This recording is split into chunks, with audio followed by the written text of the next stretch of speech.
Hello, friends, and welcome to Adventures in Pixieland. My name's Amy. I am an ordained minister, and we are in Bible study. We are in the NIV. We are in the book of 1 Kings, and we are doing chapter 17. Elijah fed by ravens. Now Elijah the Tishbite from Tishbe, Tishbite, Tishbe, Tishbe.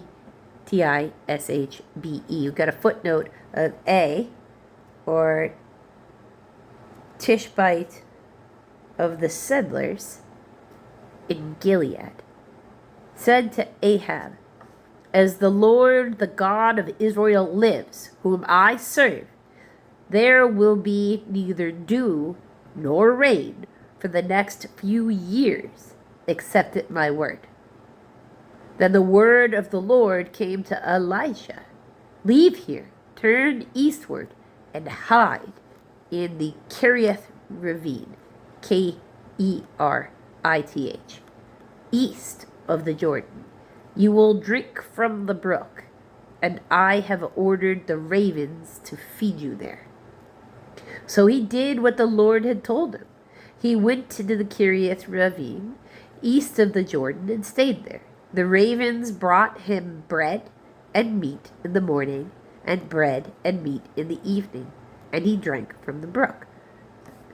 I would wonder where the meat came from, and I would be really suspicious. But okay. God also didn't come and tell me to go allow this to happen either, so, there's that. The widow at Zarephath. Zarephath? I don't know. Zareph. That usually actually has a sound. ATH. Sometime later, the brook dried up because there had been no rain in the land. Then the word of the Lord came to him, "Go at once to Zarephath of Sidon and stay there. I have commanded a widow in that place to supply you with food." So he went to Zarephath. When he came to the town gate, a widow was there gathering sticks. He called to her and asked, "Would you bring me a little water in a jar so I may have a drink?" As she was going to get it, he called, "And bring me, please, a piece of bread." "As surely as the Lord your God lives," she replied, "I don't have any bread, only a handful of flour in a jar and a little oil jug. I am gathering a few sticks to take home and make a meal for myself and my son, so that we may eat it and die." Elijah said to her, "Don't be afraid. Go home and do as you have said, but first make a small cake of bread for me from what you have and bring it to me. And then make something for yourself and your son. For this is what the Lord, the God of Israel, says. The jar of flour will not be used up, and the jug of oil will not run dry until the day the Lord gives the rain on the land." She went away and did as Elijah had told her. So there was food every day for Elijah and for the woman in her family, for the jar of flour was not used up, and the jug of oil did not run dry, in the keeping with the word of the Lord had spoken by Elijah. Sometime later, that's a pretty cool gift, right? I think so. That's just the food source just refills itself somehow. Yeah! Sometime later, the son of the woman who owned the house became ill. He grew worse and worse and finally stopped breathing. She said to Elisha, "What do you have against me, man of God?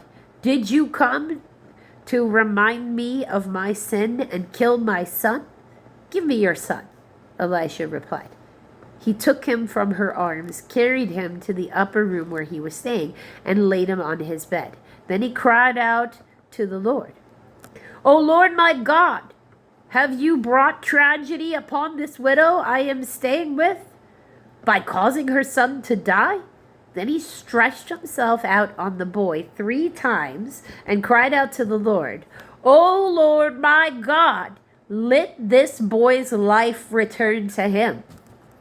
Then the Lord heard Elisha's cry, and the boy's life returned to him, and he lived. Elisha picked up the child and carried him down from the room into the house. He gave him to his mother and said, "Look, your son is alive." Then the woman said to Elisha, "Now that I know that you are a man of God, and that the word of the Lord from your mouth is the truth." I mean, likely laying on him like that, compressing his lungs down, so forcing air in and out. So he was, in a way, kind of giving him some sort of CPR. So yay for Elijah and his instincts. Love that, right? If you want to find out what happens with Elijah next, you're going to have to come back for the next video, friends.